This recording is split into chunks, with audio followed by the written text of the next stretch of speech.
Today I'm going to show you guys some tricks to Opus 2 No. 2 Beethoven Sonata. The hard part about this piece is these fast runs in the left and right hand. Measure 32, you have this thing. And if you listen to the professionals play it, you're going to find that it's just a giant blur of notes. And to get that, you need to practice your scales a lot, but even if you can play your scales at 160, it's going to be difficult because of the fingerings and whatnot. It's just really awkward. So here's some tips that I do that help me get through these passages so they sound like they're supposed to, or at least close. The first one is you want to take that C sharp with your right hand and your second finger, and instead of doing it with your left hand like the text shows. So it should sound something like this. Okay? In measure 34, you're going to play that D and that E with your left hand at the same time. The text has got it 2 with your right hand, and then D in your left hand, 4, 1, 2, 3. And that just totally does not work with me. I can't do a crossover with my fingers that fast. So I take the left hand, I take D and E with 1 and 2, and I grab that G sharp with my second finger, and then 1 on A, and then I just zip right up the scale. And that helps me. So 2 and 1 on D and E. The next one you're going to find 34, 35, 36, 37, 38. This one's a kicker. It took me a while to figure this one out, but it's not so bad once I got it. The fingerings here, what you're going to do with your right hand is the stems going up. You're going to have your 1 on B, 2 on C sharp, 3 on D sharp, 4 on E, and 5 on E sharp. So you're not going to cross over at all. You're just going to use all 5 of your fingers. And when you get to that F sharp, you're going to use your 4th finger just like it says. Now, it's sort of a Chopin-esque kind of fingering. You might see that in an etude or something, but it works really well here. Yeah. There we go. Okay, that's very, very helpful for me.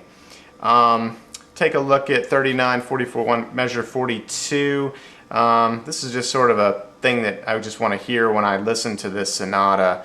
A lot of people kind of blow past stem direction. Now your stem direction, usually if stem goes up, that's, well in this case, that's what I want to hear. So I sort of bring that out, that D sharp.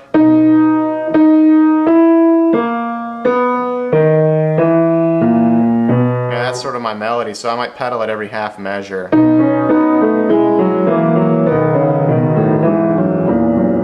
Or something like that.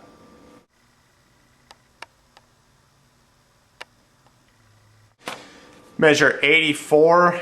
This one has a little trick to it. The fingerings in the text are a little bit different than what I do. It looks like they want you to play it with the right hand, but that's not how you play it entirely. You're going to grab the right hand here. You're going to grab this one with your second finger. You can really use any finger you want, but the first part of it you're going to grab, and then you're going to take your right hand and grab the rest of the chord.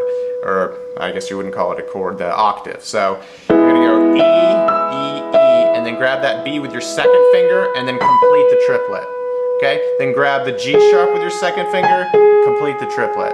And then the E and complete the triplet. Keep going down, use your second finger or whatever finger you feel comfortable with. Okay, one more time. Do the chord.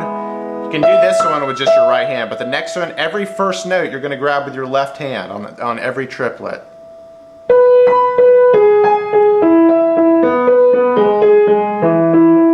And I get to the bottom, I've got my F sharp 7 chord, and then my B7 chord. Okay, so it should sound something like this. And it's really kind of a blur because it's so fast. Now on the way up you're going to do the same thing but sort of in reverse. You're going to grab that G sharp and that E with your left hand. When I go up, I do E, and then I take the rest of the triplet with my left hand. Then I do G sharp, take the rest of the triplet with my left hand. B and B, grab it, E and E, grab it, G sharp, B, etc. until I get to the end. So it's going to look something like this. Okay, and even the last one actually, you can just do that octave if that's easier. Messed it up. Something like that. Okay, that's pretty much the hard parts in the exposition. There's another place, well, there's one more, 96, 97, 98, measure 98, you've got a B and an A. I grab that one with my two fingers here.